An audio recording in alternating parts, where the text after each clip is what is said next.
We bought this house in Oxnard, California. It is 1,336 square feet. It sits on a tiny lot of 1,750 square feet. And we bought this house for $865,000. If you think that we're insane for buying such an expensive house in such a small lot when the average house price in the US is around $400,000, in this video, we're gonna show you that we're not insane. And to prove that point, we're gonna go to Malibu.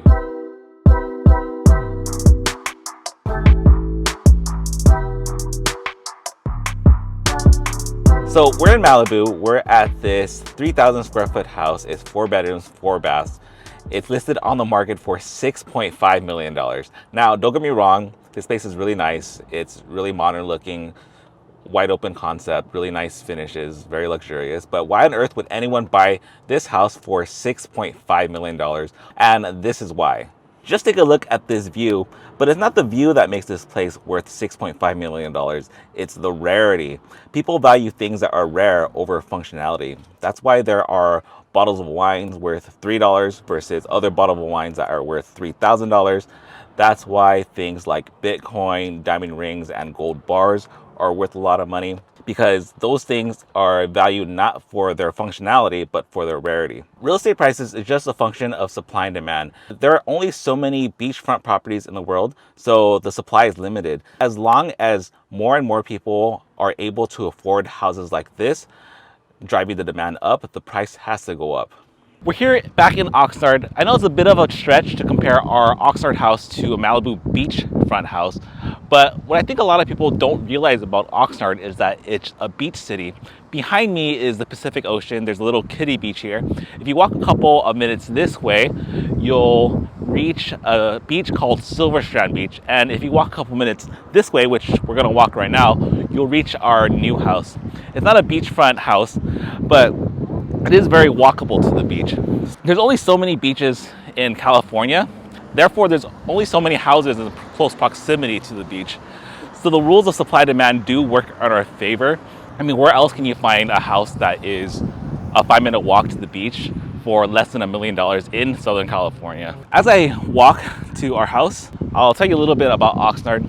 I think that Oxnard is a bit underrated. You can commute from here to Ventura or Santa Barbara, which are some good sized cities with plenty of jobs. It's also about an hour and a half away from Los Angeles, which obviously is the largest city in California.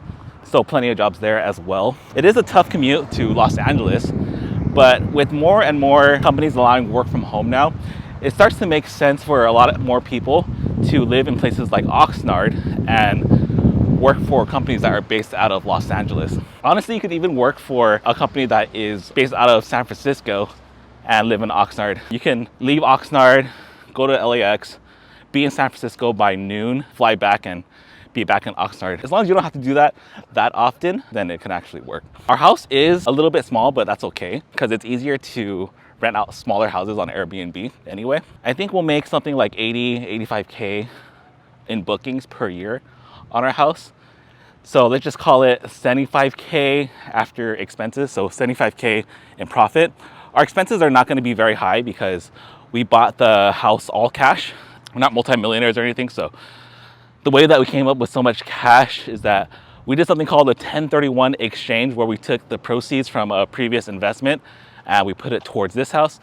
And we also did a cash out refinance on our house, where we took the equity from our primary house and put it towards this house. If you've never heard of those things before, those strategies, I'm not going to go into detail in this video because I want this video to be nice and short. So we bought the house, $865,000. We're gonna do a remodel for about $100,000, probably over $100,000. So let's just call it $1 million all in. We'll get 75K in profit per year. So that's a 7.5% return, which is an okay return, not a great return. But if I'm right about Oxnard, I think that our house would be worth about $2 million in about 10 years. 30 seconds away from my house. So let's fast forward. When we get there, we'll do a house tour and talk about what we're going to do for the remodel. All right, so as you see, the house needs a lot of work. One of the things that we don't like about this house is that when you walk in, the first thing you see is this wall. So what we're gonna do is we're gonna knock down this wall and open up this area here. This is gonna be the new living room. And we're gonna move this bathroom into the side of this bedroom. And then this, where I'm standing right now, is gonna be the new bedroom. We have all these holes in the walls right now so that we can kind of understand how the framing works and how to better move the walls around. And then upstairs, this is gonna be the main living room. And over there's the kitchen, obviously. The main thing that we're gonna do in this space is this balcony over here. We're going to remove this balcony and extend this wall, giving this area a little bit more square footage. And this wall over here is going to just go straight across. There's a fireplace over here, and this fireplace is gonna go away too. And then in this flat wall, we're gonna actually have all glass. It's gonna be floor to ceiling glass. It's gonna have a door that opens all the way out. And then we're gonna do something called a Juliet balcony. This kitchen obviously is gonna get renovated. This wall is gonna go away. This wall also is gonna go away. Bathroom will be renovated. Oh, and then over here, there's just a closet space here. This closet space, we're going to put a washer dryer here. There's also a washer dryer in the garage, but we're going to not allow access to the garage, so the Airbnb people will use that area for their washer dryer.